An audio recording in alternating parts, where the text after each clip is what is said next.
दोस्तों, पिछली वीडियो में हमने देखा था किस तरह चंद्रगुप्त मौर्य ने अपने साहस से मौर्य साम्राज्य की नींव डाली और विदेशियों से अपने देश भारत को मुक्त कराया।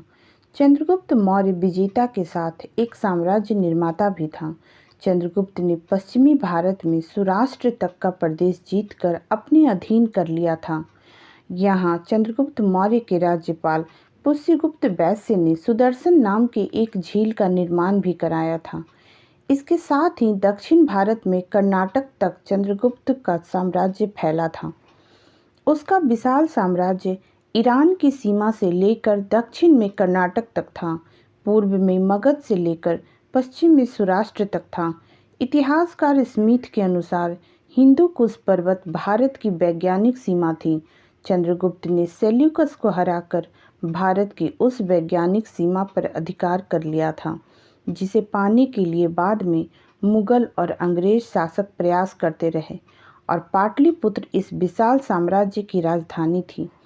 चंद्रगुप्त ने आगे चलकर जैन धर्म को अपनाया था और वह जैन हो गया था। अपनी वृद्धावस्था में उसने जैन साधु भद्रबाहु की शिष्यता ग्रहण की। कहा जाता है कि उसके शासनकाल के अंत में मगध में 12 वर्षों का भीषण अकाल पड़ा। चंद्रगुप्त ने इस स्थिति से निपटने की पूरी कोशिश की, लेकिन उसे सफलता नहीं मिली। निराश होकर उसने अपने पुत्र बिंदुसार को राजभार सौंपकर भद्रबाहु के साथ श्रवणबेलगोला में तपस्या करने चला गया, और इसी स्थान पर 298 ईसा पूर्व के लगभग उसने जैन विधि से उपवास पद्धति द्वारा प्राण त्याग किया।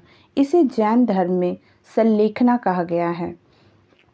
श्रवणबेलगोला की एक पहाड़ी आज भी चंद्रगिरी कही जाती है, और वहाँ चंद्रगुप्त बस्ती नाम का एक मंदिर भी है। चंद्रगुप्त मौर्य एक महान विजेता और साम्राज्य निर्माता था। एक साधारण कुल में जन्म लेने के बाद भी उसने अपनी योग्यता एवं कुशलता के बल पर अपने आप को एक सार्वभौम सम्राट बना लिया। लेकिन दोस्तों, क्या आप जानते हैं कि चंद्रगुप्त मौर्य के जीवन निर्माण में कौटिल्य या चाणक्य का सबसे बड़ा हाथ रहा है। चाणक्य का जन्म तक्षशिला के ब्राह्मण परिवार में हुआ था। वह वेदों और शास्त्रों का बहुत बड़ा ज्ञाता था, और तक्षशिला, जो उस समय शिक्षा का सबसे बड़ा केंद्र था, वह वहाँ का प्रमुख आचार्य था। लेकिन वह स्वभाव से क्रोधी था। कहा जाता है कि एक बार नंद राजा ने अपनी यज्ञशाला में उसे अपमानित किया, जिस कारण उसने क्रोध में आकर नंद वंश का संपूर्ण विनाश कर देने की प्रतिज्ञा की, और चंद्रगुप्त को अपना अस्त्र बनाकर उसने अपनी प्रतिज्ञा पूरी की। चंद्रगुप्त जब भारत का सम्राट बना तो चाणक्य उसका सेनापति और प्रधान पुरोहित बना। वह राजनीति शास्त्र का प्रकांड पंडित था।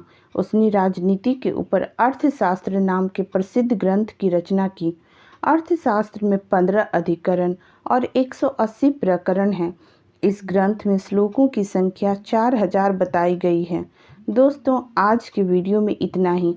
अगले वीडियो में हम जानेंगे अशोक और उसके बौद्ध धर्म को।